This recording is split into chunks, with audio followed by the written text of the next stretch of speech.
Hello guys and welcome back into a new brand video. In this tutorial, I'm going to show you how to pull or export reports in Salesforce.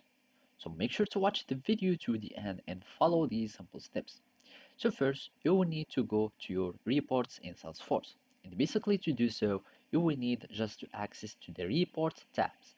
If you cannot find it here, you can either personalize your navbar and add the reports here.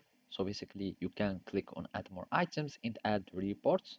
So just search for reports and then add them. Or you can simply go to the app launcher and type reports and then it will take you to the reports page. So from here you will need to access to any reports. In our case, let's just create a new report.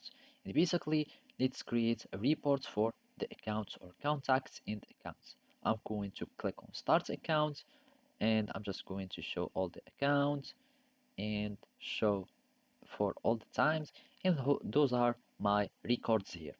And simply to export the report we need first to run it. So I'm just going to click on save and run, and let's just click on save and it will save it there, and now we can access our report.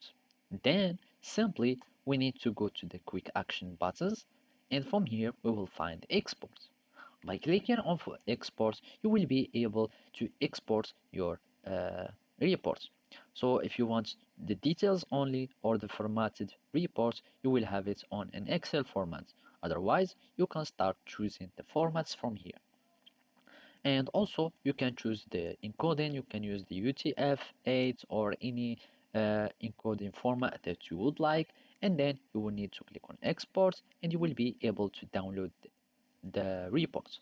So basically and simply, this is how you can do it. Thank you for watching and see you next time.